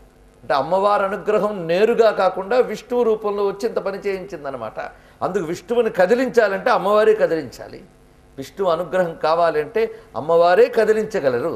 అందుకే మొదటి శ్లోకం నుండి జాగ్రత్తగా గమనించండి. అసలు భావించేవాడికే భగవంతుడు, ఈ మాట ఎప్పుడూ గుర్తుపెట్టుకోండి. ఎవరు భావిస్తారో వాడికి భగవంతుడు దొరుకుతాడు. అందుకు భావిస్తున్న కొద్దీ మహామహా మాధుర్యాలు ఉన్నటువంటి విశేషం ఈ గ్రంథంలో ఉన్నది. మొదట పులకింతని చెప్పారు అక్కడ, పులకించినటువంటి స్వామి శరీరం అని. అలాగే మధుకరి అనే మాట నేను చెప్పుకున్నాం. మధుకరి అంటే బ్రహ్మ విద్యా స్వరూపిణి అని, బ్రహ్మ విద్యను కలిగించున్నది అని చెప్పబడుతూ ఉన్నది. ఇక్కడ లక్ష్మీనారాయణులన్నా శివశక్తులన్నా విశేషం ఏంటంటే పరమేశ్వరి పరమేశ్వరులు అని అర్థం. పరబ్రహ్మ యొక్క శక్తి అదే ఈ జగత్తంతా కూడా వ్యాపించి ఉంది. వారిని మనం లక్ష్మీనారాయణులని కొలుచుకుంటూ ఉన్నాం కనకధారా స్తోత్రంలో. అందుకు ఆ పరబ్రహ్మ యొక్క శక్తి అయిన మహాలక్ష్మి ఆయన ఏంటో మనకు చెప్తోంది. జ్యోతి ఉన్నది అన్న విషయం వెలుగు మనకు చెప్తున్నది. అందుకు జ్యోతిని తెలియజేసే వెలుగు వలె బ్రహ్మమును తెలియజేస్తుంది ఆయన యొక్క శక్తే. అందుకు బ్రహ్మ విద్యా స్వరూపిణి అని పేరు పరాశక్తికి. పార్వతీ పరమాదేవి బ్రహ్మ విద్యా ప్రదాయిని అని శివపురాణం కూడా మనకు చెప్తున్నది. అక్కడ పార్వతిగా చెప్పబడితే ఇక్కడ లక్ష్మిగా చెప్పబడింది. అందుకే అమ్మవారితో కూడిన అయ్యవారంటే బ్రహ్మ విద్యా సమేతుడైన పరబ్రహ్మస్వరూపుడు. ఆ బ్రహ్మ విద్య మనకు అందజేసేది అమ్మే. అవును కదండి, లోకంలో తండ్రి ఏమిటో తల్లే తెలియజేస్తుంది మనకి. అదేవిధంగా పరబ్రహ్మము ఏమిటో పరాశక్తే మనకు తెలియజేస్తుంది. ఆ కారణం చేతనే మధుకరి, విష్ణువుకి పేరు మధు అని పేరు. వీరహ మాధవో మధు అని విష్ణు శాస్త్రం చదివిన వారికి ప్రత్యేకించి చెప్పక్కర్లేదు. మధుస్వరూపుడైనటువంటి వాడు ఆయన. ఆ తత్వాన్ని మనకు అవగతం చేస్తుంది కనుక అమ్మవారిని మధుకరీవా, అమ్మ చూపులు ఆయన యొక్క తత్వాన్నే తెలియజేస్తున్నాయి అనే అర్థాన్ని చెప్పుకుంటూనే ఆయన పులకింపజేసిన తల్లి అని మొదటి శ్లోకంలో చెప్పాం మనం. ఇదే మాట సౌందర్యలహరిలో నచేదేవం దేవో నకలు కుశల స్పందితుమపి అన్నారు. అమ్మా నువ్వు లేకపోతే ఆయన స్పందించడం కూడా లేదమ్మా అన్నారు. అందుకు ఆయన తమాల వృక్షం వలె ఉన్న ఆయన ఒక్కసారి ఒళ్ళంతా పులకించిందంటే అలా స్పందన కలిగింది, వైబ్రేషన్ కలిగింది. ఆ స్పందన ఎవరు కలిగించారు? ఇదిగో ఈవిడ యొక్క కొన చూపు కలిగించింది. అందుకే ఈ రెండు మాటలు అందులో చెప్పబడుతున్నాయి. ఇది వేదం సృష్టి ఎలా జరిగిందో వర్ణించింది. ఆ వర్ణాన్ని మొదటి శ్లోకంలోనే గురువుగారు నిక్షిప్తం చేశారు. అది విశేషం. ఒకటి ఈక్షణ శక్తి, రెండు స్పందన శక్తి. ఇది మాయాశక్తి విశేషాలు. పరబ్రహ్మలో ఉన్నటువంటి ఆయన యొక్క మాయాశక్తి జగద్రచన చేయడానికి ఈక్షణ శక్తిగా స్పందన శక్తిగా వచ్చినది. ఈక్షణ శక్తి అంటే బహిర్గతం అవడం. కళ్ళు తెరిచామంటే మనం బహిర్దృష్టిలోకి వచ్చామని అర్థం. కళ్ళు మూసుకున్నామంటే అంతర్దృష్టిలోకి వెళ్ళామని. అందుకు కళ్ళు తెరుచుకునుట అనేటువంటి ఆ కటాక్షం మీద ఇంత చూపిస్తున్నారంటే ఈ జగత్తంతా నడిపేటటువంటి ఆ ఈక్షణ శక్తి విష్ణువు యొక్క ఈక్షణ శక్తే అమ్మవారు అని చెప్పడం, ఆయన్ని సైతం స్పందింపజేస్తున్న శక్తి. అందుకే స్పందన అనే సిద్ధాంతం. అందుకే శ్రీచక్రంలో చెప్పబడ్డటువంటి స్పందన, బిందువు అవన్నీ కూడా ఈ శ్లోకంలో గురువుగారు చెప్తున్నారు. శ్రీ విద్యా రహస్యములన్నీ కనకధారలో ఎలా నిక్షిప్తమయ్యో ఇంకా ఇంకా మనకి గోచరిస్తాయి. ఇక్కడ అటు తర్వాతి శ్లోకంలో అంటే అమ్మవారి యొక్క చూపులే అయ్యవారిని ఆనందింపజేస్తాయి. మరి విష్ణువు ప్రీతి కలిగించాలి అంటే మనం అమ్మవారిని ఆశ్రయించాలి. ఈ విషయం శ్రీకృష్ణదేవరాయలు కూడా వర్ణిస్తూ అముక్తమాల్యదలో శ్రీనయన కువల యుగలానూన జ్యోత్స్నాయిత స్మితోజ్వల ముఖాం దైత్యానీత సురశ్రీ పునరానయన క్రమణ వెంకటాచల రమణ అని ఆయన ఆముక్తమాల్యదలో చెప్పారు. శ్రీనయన కువలయుగల అనూన జ్యోత్స్నాయిత స్మితోజ్వల ముఖ. అమ్మవారి యొక్క చూపులు వికసించాలంటే అయ్యవారు నవ్వాలట. అయ్యవారు నవ్వాలి అంటే అమ్మవారు చూడాలట. ఇదేమిటండి ఇలా పరస్పరం ఇంతగా ఆయన నవ్వితే ఆవిడ వికసిస్తుందా, ఆవిడ చూపులు వికసిస్తే ఆయన నవ్వుతారా? ఇదే మాట దేవులపల్లి కృష్ణశాస్త్రి గారు ఒక మాట అంటారు. మావి చిగురు తినగానే కోయిల పలికేనా, కోయిల గొంతు వినగానే మావి చిగురు తొడిగేనా అని. ఏది ముందు అనేది మనం చెప్పలేం. విత్తనం ముందో చెట్టు ముందులా అన్నట్టుంటాయి. లేదా ఆయన నవ్వితేనే నేను చూస్తానులే అనుకునేటటువంటి పతివ్రత కాదు కదా ఆవిడ. అలాగే ఆవిడ చూస్తేనే నవ్వుదాములే అనుకునేవాడు కాదు ఆయన.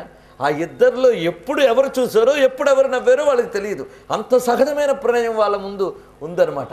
ఆ కారణం చేతనే అమ్మవారి యొక్క కనులనే కలువలని వికసింపజేసే చిరునవ్వు అనే వెన్నెల కలవో వెంకటరమణ అని కీర్తించారు ఆయన. అలా వారి యొక్క పరస్పర ప్రణయాన్ని ఇక్కడ చూపిస్తూ ఉన్నారు. అంతేకాదు దైత్యానీత సురశ్రీ పునరానయన క్రమణ. దైత్యానీత సురశ్రీ అంటే రాక్షసులు తీసుకుపోయినటువంటి సంపదను తిరిగి తీసుకువచ్చి దేవతలకిచ్చిన ఓ వెంకటరమణ అని. అదే విశ్వామరేంద్ర పద విభ్రమదాన దక్షం ఆనందహేతురధికం అనే మాట దగ్గర మనకు కలుస్తున్నది. ఇంద్రునికి అతడి సంపద ఆయనకి ఇచ్చి ఆనందించేట విష్ణువు. ఆ సంపదేమి ఆయన ఉంచుకున్నాడు అండి. ఇంత కష్టపడి వెళ్ళి దానం అడిగి త్రివిక్రముడి ముజ్జగాలు తీసుకుని ఏం చేశాడు? అంతా తీసుకెళ్ళి ఇంద్రుడి చేతిలో పెట్టాడు. ఇంత పని ఆయన చేశాడు. అందుకే హరిహరి సిరియురమున గల హరి హరిహయు కొరకు ధనుజునడుగంజనియన్ పరహితరతమతీతులకు దొరలకు అడుగిటలు ఒడలి తొడవులు పుడమిన్ అన్నారు కదా పోతన గారు. ఆయన అలా వెళ్ళి అడిగి చేసిన పని ఏంటంతా తెచ్చుకొని ఇంద్రుడి చేతిలో పెట్టాడు. అదే ఆయనకు ఆనందం. అంతేగాని ఆ సంపద పెట్టుకోవడంలో ఆనందం కాదు. ఎందుకంటే జగద్రచన చేసేటప్పుడు జగత్తుకి క్షేమంకరులైన వాళ్ళ చేతిలో సంపద ఉండాలి, కానీ జగత్తుని హింసించే వాళ్ళ చేతిలో సంపద ఉంటే చాలా ప్రమాదం. అందుకే హింసాకారులైన దైత్యుల చేతి నుండి సంపదని తీసుకుని దేవతలకు అందజేయడం ఆయన పని. అందుకు మహాలక్ష్మి ఆయన చేతి పని చేయించిందిట. అలా చేసిన ఓ వెంకటరమణ అని అక్కడ కీర్తించారు. ఈ విశ్వామరేంద్ర అనడానికి దీనికి ఉన్నటువంటి సంబంధం అది. ఆడ తర్వాత మళ్ళీ ఆ తల్లి యొక్క చూపుల్నే వర్ణిస్తూ ఆమీలితాక్షమధిగమ్యముదా ముకుందం ఆనందకందమనిమేషమనంగతంత్రం ఆకేకరస్థిత కనీనిక పక్ష్మనేత్రం భూత్యై భవేన్మమ భుజంగ శయాంగనాయాః. ఆకేకర స్థిత కనీనిక పక్ష్మ నేత్రం. అమ్మవారి చూపులు ఇక్కడ వర్ణిస్తూ, అమ్మా నా వైపు ఇలా కష్టపడి నువ్వు తిరిగి చూడనక్కర్లేదమ్మా, అలా కాసింత ఓరకంటితో చూస్తే చాలంటున్నారు. పైగా ఆ విష్ణువు వైపు నువ్వు చూస్తున్నప్పుడు ఆ ఆకేకర స్థిత కనీనిక పక్ష్మ నేత్రం, ఆకేకరము అనే మాటకి అర్థం ఏమిటంటే కంటి చివరిదాకా కనుగుడ్డును తెచ్చి చూసే చూపు యొక్క ప్రయత్నాన్ని ఇక్కడ ఆకేకర అని అంటారు. అంటే కంటి చివరి ప్రాంతం వైపు చూడడం అన్నమాట. ఆకేకరము అంటే అది. కే అంటే శిరస్సుకి దగ్గర ప్రాంతంలో అటువైపు తీసుకెళ్తోందనమాట చూపుని. ఆ కంటి కొసల వైపు తిప్పుతూ ఉన్నప్పుడు ఆ కనీనికలు అంటే ఆ కనురెప్పకి చివర ఉన్నటువంటి ఆ వెంట్రుకలు మెరుస్తున్నాయట. ఏమి దర్శనం చేస్తున్నారో చూడండి. ఆకేకర స్థిత కనీనిక పక్ష్మనేత్రం. పక్ష్మములు అంటే రెప్పలు. అలా ఆ కొసకి చూస్తున్నటువంటి ఆ ఓర చూపులు అంటారే, ఆ ఓర చూపుల యొక్క నేత్రము ఎంత సొగసుగా ఉన్నదో వర్ణిస్తున్నారు. ఇది ఆ ఓర చూపు ఎందువల్ల వచ్చిందంటే నేను చెప్పినట్లు ప్రేమత్రపా ప్రణిహితాని గతాగతాని. నారాయణ వైపు కూడా ఆవిడ అలా ఓరగా చూస్తూ ఉన్నటువంటిది. చాలమ్మ అలా ఓరగా చూస్తున్న ఆ చూపుల్లోంచి కాసింత రేఖనాపై ప్రసరిస్తే చాలు అని ఇక్కడ చెప్తున్నారు. ఆ అందమైన ఆ నేత్రాన్ని ఏ విధంగా చూపిస్తున్నారు చూడండి. అయితే అలా చూస్తున్న ఆ చూపులో ఎక్కడా కూడా రెప్పపాటు లేదుట. అనిమేషం అని. అమీలితాక్షమధిగమ్యముదా ముకుందమానందకందమనిమేషం అనంగతంత్రం. ఇక్కడ ఎన్ని లక్షణాలు చూపిస్తున్నారు ఇక్కడ. అది ఆమీలితాక్షం, అరమోడ్చిన కన్నులు కలిగినటువంటి నారాయణ్ణి అధిగమ్య చేరుకున్నవి అన్నారు. నారాయణుడు కళ్ళు అరమోసుకుని ఉన్నట్టు ఆయన. అలా ఉన్న నారాయణ్ణి చేరుకున్న అమ్మవారి యొక్క ఓర చూపుల కాంతి మాకు శుభమునిచ్చుగాక అనేటువంటి దీని యొక్క ప్రధానార్థం. ఇప్పుడు ఒక్కొక్కటి చూద్దాం. ఆ విష్ణువు ఎలా ఉన్నాడు అంటే ఆమీలితాక్షుడు అంటే కొలదిగా మూసుకున్న కన్నులు కలవాడు. కొద్దిగా మూసుకున్నట్టు ఆ కళ్ళు. ఎందుకు? ఆయన పూర్తిగా మూసుకుని నిద్రపోయేవాడు కాదు ఆయన. ఆ కొలదిగా మూసుకున్న స్థితి దేనికి తెలియజేస్తుందంటే యోగ స్థితిలో ఉన్నటువంటి వాడు అలా కొలదిగా మూసుకుంటాడు. మీకు పరమశివుని యొక్క చిత్రాల్లో కూడా అరమోట్పు కన్నుల వాడే కనిపిస్తూ ఉంటాడు. దాని అర్థం ఆయన యోగీశ్వరేశ్వరుడు గనక అంతర్దృష్టిలో ఉంటాడు గనక. అలాగే ఈయన గారు అంతే, నిజానికి ఎల్లవేళలా నిద్రపోతూ ఉండేవాడు ఆయన, యోగ నిద్రా స్వరూపుడు అని చెప్పబడుతూ ఉంటారు. చిత్రం ఏంటంటే మనం శివుణ్ణి తమోగుణ నియామకుడు అంటాం. అసలు తమోగుణం పని నిద్రపోవడం, సత్వగుణం పని జాగరూకత చెందడం. కానీ చిత్రం ఏంటంటే శివుడు ఎప్పుడూ నిద్రపోడు, ఈయన చక్కగా యోగ నిద్ర తీస్తూ ఉంటాడు. అలాగే తమోగుణం యొక్క లక్షణం ఏంటంటే నల్లగా ఉండడం, సత్వగుణం యొక్క లక్షణం ఏంటంటే తెల్లగా ఉండడం. ఆ లెక్కలో మనకి శివుడు ఎలా ఉండాలి? నల్లగా ఉండాలి, విష్ణువు తెల్లగా ఉండాలి. కానీ ఇక్కడ మళ్ళీ వ్యతిరేకంగా ఉంటారు. శివుడు ఎలా ఉంటాడంటే తెల్లగా ఉంటాడు, విష్ణువు నల్లగా ఉంటాడు. ఎందువల్లయ్యా ఇలా ఉన్నారంటే ఒక మహానుభావుడు చెప్తాడు, ఏం లేదు, మీరిద్దరూ ఒకరంటే ఒకరికి అంత ఇష్టం కనుక ఆ రుద్రుణ్ణి ధ్యానించి ధ్యానించి ధ్యానించి విష్ణువు నల్లబడిపోయేట, విష్ణువుని ధ్యానించి ధ్యానించి శివుడు తెల్లబడిపోయేట. దీని అర్థం ఏంటంటే ఉభయులలో ఉభయతత్వం ఉంది అని చెప్పడం. అలాగే నిద్ర అనగానే అసలు నిద్రపోవలసిన వాడు ఆయన చూస్తే ఆయన తలచుకుంటే జాగరణ చేయాలి మనం. ఆయన యొక్క వ్రతమే జాగరణ వ్రతం కదండి. కళ్ళు మూసుకోకుండా జాగరణ చేయవలసిందే, ఎందుకంటే ఆయన కళ్ళు మూసుకోకుండా జగత్తును చూస్తున్నాడు కనుక అని జాగరణ వ్రతం. ఈయన హాయిగా నిద్రపోతున్నాడు. అయితే ఈయన నిద్ర పేరేమిటి? మన నిద్ర లాంటి నిద్ర కాదు, నిద్ర అనేక రకాలు. మన నిద్ర నిత్య నిద్ర, ఇది ఏదో రాత్రిపూట పోయే నిద్ర కాదు. మన బ్రతుకు పుట్టిన దగ్గర నుంచి చివరి వరకు ఒక నిత్య నిద్ర అది. ఈ నిద్ర పేరు ఏమిటయ్యా అంటే మోహనిద్ర అని అన్నారు. ఈ నిద్ర పేరు మోహనిద్ర. ఇక ఆయన గారి నిద్ర పేరు యోగ నిద్ర. అది అర్థం. అంటే సృష్టికి ఆయన బహిర్ముఖుడయ్యాడు, అంతర్ముఖుడై ఉన్నాడు, సృష్టికి విముఖుడై ఉన్నాడు. ఆ అంతర్ముఖ స్థితిని యోగ నిద్ర అని చెప్తున్నారు. తన స్థితిలో తానున్నాడు, తన ఎరుకలో తానున్నాడు, కానీ జగత్తు పట్ల ఆయన బహిర్ముఖుడయ్యే ఉన్నాడు. ఆ కారణం చేత ఆయన కనులు అరమోడ్చి ఉన్నట్ట. ఆ అరమోడ్చి ఉన్న కళ్ళతో ఉన్న స్వామి, అందుకే భుజంగ శయాంగనాయా, అది ఇక్కడ ఒక పిక్చర్ ఇస్తున్నాడు ఆయన. ఊరికనే సంబోధన లేదా ఒక విశేషణము అనడానికి లేదు. ఆవిడెవరయ్యా అంటే భుజంగ శయాంగన, అది విశేషం. భుజంగ శయుని యొక్క అంగన. భుజంగ శయనుడు అంటే నారాయణుడు, ఆదిశేషువుని పాన్పుగా చేసుకుని నిద్రిస్తున్న ఆయన గారి భార్య. అంగన అంటే స్త్రీ అనర్థం. భుజంగ శయనుడైన నారాయణ యొక్క అంగన అన్నారు. అంటే ఇక్కడ మనకు ఎలాంటి పిక్చర్ ఇస్తున్నాడంటే యోగ నిద్రలో ఉన్న విష్ణువు యొక్క పాదాల వద్ద ఉన్న మహాలక్ష్మి స్వరూపాన్ని మనకు చూపిస్తున్నారు. అయితే ఆయన ఎలా ఉన్నాడు? అరమూర్చి ఉన్నాడు. అరమూర్చిన కన్నులతో చూడట్లేదా అంటే చూస్తూనే ఉన్నాడు. ఆయన ఏమీ ఎరుకకేమీ కొదవలేదు. ఆయన చూస్తున్నాడన్న విషయం తెలిసి ఆవిడ ఓరగా చూస్తుంది ఆయన వైపు. అందుకే ఆమీలితాక్షం అయిన ఆయన్ని ఆకేకర స్థిత కనీనిక పక్ష్మ నేత్రంతో అధిగమ్య చూసినటువంటి ఆ తల్లి పైగా అలా చూస్తున్నది ముదా. ఎప్పుడూ కూడా మహాపతివ్రత గనక ఆయన్ని చూసినప్పుడు ఆవిడ కళ్ళల్లో ఒక ఆనందం పొంగులు మారుతూ ఉంటుంది. అందుకే ముదా ముకుందం, ఆ ముకుందన్ని అలా చూస్తున్నది అన్నారు. ముకుందుణ్ణి చూస్తున్నది అంటే ఆ చూపులకున్న లక్షణం ఏమిటి అంటే మనకి మోక్షదాయకమైన చూపులు అని. మనకి అష్టలక్ష్ముల యొక్క వైభవములన్నీ కూడాను ఈ కనకధార స్తోత్రంలో ఉన్నాయి. అదొక విశేషం. మనం అష్టలక్ష్ములు చెప్తాం, ప్రధానంగా ధైర్యలక్ష్మి, విజయలక్ష్మి ఇత్యాదులన్నీ కూడా ఇందులో చెప్పబడుతున్నాయి. రాజ్యలక్ష్మి, ఆ రాజ్యలక్ష్మి ఎక్కడున్నదయ్యా అంటే విశ్వామరేంద్ర పదవి భ్రమదాన దక్షిణ దగ్గర ఉన్నది.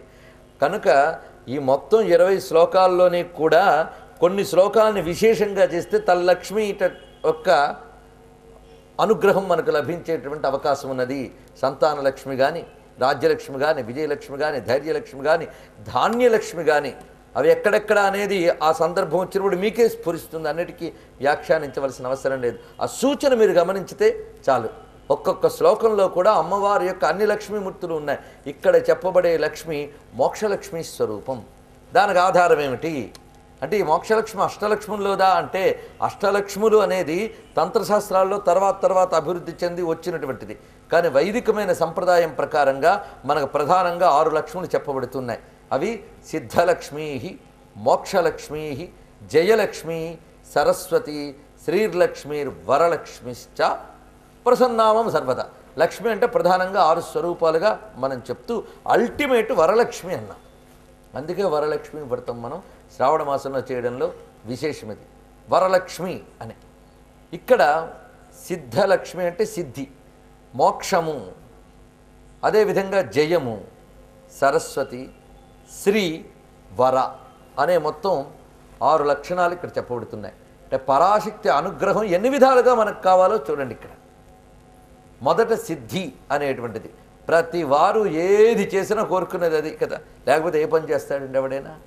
అందుకు వాడిని పనియందు ప్రేరేపించేటటువంటిది ఏది? ప్రధానంగా సిద్ధి అనేటువంటిది. ఆ సిద్ధి అనేది రావాలి. ఏ కార్యానికైనా సిద్ధి రావాల్సిందే. ఎందుకంటే కార్యం చేయడమే మన పని, కానీ సిద్ధి తెచ్చుకునే శక్తి మన వద్ద లేదు ఎంత ప్రయత్నించినప్పటికీ. అలాగే అయితే ఒకే పని చేసిన 10 మంది ఒకేలాంటి సిద్ధిని పొందగలుగుతున్నారా?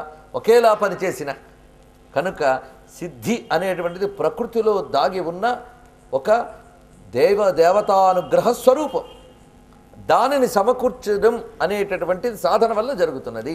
అందుకు సిద్ధలక్ష్మి అనేటువంటిది. అలాగే మోక్షలక్ష్మి అంటే లక్ష్మీదేవి కేవలం ఐహికమైన వాళ్ళకే కావాలండి, మాదంతా వేదాంతం మాకు అక్కర్లేదు అనుకుంటే, నాయన ఆ వేదాంతంలో చెప్పబడే జ్ఞానం కూడా అమ్మవారి యొక్క స్వరూపమే అని చెప్తున్నారు. అందుకే బ్రహ్మ విద్యా స్వరూపిణి అయిన జగదంబికే మోక్షస్వరూపిణి. ఎందుకంటే మోక్షంలో ఎందుకు కోరుకుంటున్నాం? మోక్షంలో బంధనం లేదు, ఆనందం ఉన్నది. అందుకే మోక్షలక్ష్మి అనేటువంటిది అమ్మవారి యొక్క స్వరూపంగా చెప్పబడుతున్నది. అయితే మోక్షలక్ష్మి అంటే కేవలం పరమమైన కైవల్యం అని మాత్రమే అర్థం కాదు, ఇంకొక అర్థం కూడా మోక్షానికి ఉన్నది. ఎందుకంటే మనం ఒక కష్టంలో ఉన్నప్పుడు అమ్మా ఈ కష్టం నుండి గట్టెక్కాలి అని కోరుకుంటున్నాం. అంటే అప్పుడు మోక్షానికి అర్థం ఏంటి? ఆ కష్టము నుంచి విడుదల. ఏ చిన్నపాటి బంధం నుంచి విడుదలైనా మోక్షమే. అందుకు ఒక శోకంతో బాధపడుతూ ఉన్నప్పుడు దాని నుంచి విడుదల పొందాలనుకున్నప్పుడు వాడికి అదే మోక్షం, అంతే కదా. చివరి మోక్షమైన పరమపదము, వేదాంతము, కైవల్యము ఈ నిర్వచనాన్ని పక్కన పెడదాం. ముందు ఐహికంగా కూడా మోక్షం కావాలి. అసలు పనికి కూడా మోక్షం కావాలండి. ఇది ఎంత లోతైన మాట చూడండి. ఒక పని చేస్తూ ఉంటాం, కానీ దానికి కానీ సిద్ధి కానీ లభించకుండా ఆ పని చేస్తూ చేస్తూ చేస్తూ ఉంటే విసుగు అనేది వస్తుందా లేదా? అందుకు పనికి మోక్షం కావాలి తప్పకుండా. ఆ పనికి మోక్షం ఎప్పుడు? ఫలం లభించినప్పుడు, అవునా లేదా? అందుకు ఫలస్వరూపిణిగా సిద్ధిగా జగదంబ ఉంటుంది గనక ఆ మోక్షం అనే రూపంలో రిలీఫ్ అనేటటువంటిది ఇస్తుంది. ఆ రిలీఫే అమ్మవారి యొక్క స్వరూపం గనక మోక్షలక్ష్మి. సృష్టిలో దేనికైనా ఒక రిలీఫ్ కావాలి. ఆ రిలీఫ్లో ఉండే ఆనందం కూడా ఆ పరమేశ్వరి యొక్క చైతన్యమే. అందుకే సిద్ధలక్ష్మి, మోక్షలక్ష్మి. అది వచ్చినప్పుడే మనకు జయం అనేటువంటిది లభిస్తుంది కనుక జయలక్ష్మి. దీనికి తోడు కార్యం చేయాలి అంటే ఏ విధంగా చేయాలనే నాలెడ్జ్ కావాలి. ఈ నాలెడ్జ్ ఎన్ని రకాలు అంటే, చెయ్యడం అనేటటువంటి విషయం తెలిస్తే చాలదు, ఆ విషయాన్ని సరిగ్గా వినియోగించుకోవాలి. కొందరికి బాగా అన్నీ చదువుకోవడం అన్నీ తెలుసు, కానీ అసలు క్రియ వచ్చేటప్పటికల్లా వాడు చేయలేకపోతాడు. ఇంత చదువుకుని ఎందుకురా చేయలేకపోయామంటే ఏం స్ఫురించడం లేదండి అని. జగద్గురువులైన ఆదిశంకర భగవత్పాదులు ఆ తల్లి యొక్క కటాక్షం లేనిది ఏవి శోభించవు అని తెలుసుకుని ముందు ఆ తల్లి కరుణని మనపై ప్రసరింపజేస్తున్నారు. అటువంటి కనకధారా స్వరూపిణి అయిన అమ్మవారి యొక్క ఆ చూపులకు నమస్కరిస్తూ సర్వం శ్రీ లక్ష్మీనారాయణ చరణారవిందార్పణమస్తు. శ్రీమన్నారాయణాయ నమః. శ్రీమన్నారాయణాయ నమః. శ్రీమన్నారాయణాయ నమః. శ్రీ శంకరాయ జగద్గురవే నమః. శ్రీ శంకరాయ జగద్గురవే నమః. శ్రీ శంకరాయ జగద్గురవే నమః. స్వస్తి ప్రజాభ్యః పరిపాలయంతాం న్యాయేన మార్గేణ మహిం మహిషాః. గోబ్రాహ్మణేభ్యः శుభమస్తు నిత్యం. లోకాः సమస్తాः సుఖినో భవంతు. కాలే వర్షతు పర్జన్యః పృథివీ సస్యశాలినీ. దేశోऽयं క్షోభరహితో బ్రాహ్మణాः సంతు నిర్భయాः. అపుత్రాः పుత్రిణः సంతు పుత్రిణः సంతు పౌత్రిణः. అధనాः సధనాः సంతు జీవంతు శరదాం శతం. మంగళం కోసలేంద్రాయ మహనీయ గుణాత్మనే చక్రవర్తి తనూజాయ సార్వభౌమాయ మంగళం. వేదాంతవేద్యాయ మేఘశ్యామలమూర్తయే పుంసాం మోహనరూపాయ పుణ్యశ్లోకాయ మంగళం వసుదేవసుతం దేవం కంసచాణూరమర్దనం దేవకీ పరమానందం కృష్ణం వందే జగద్గురుం సర్వమంగళమాంగళ్యే శివే సర్వార్థసాధికే శరణ్యే త్రయంబకే గౌరీ నారాయణి నమోస్తుతే సిద్ధలక్ష్మీర్మోక్షలక్ష్మీ జయలక్ష్మీ సరస్వతీ శ్రీర్లక్ష్మీర్వరలక్ష్మీశ్చ ప్రసన్నా మమ సర్వదా. శ్రీమద్రమారమణ గోవిందో హరి. నమః పార్వతీపతయే. హర హర మహాదేవ.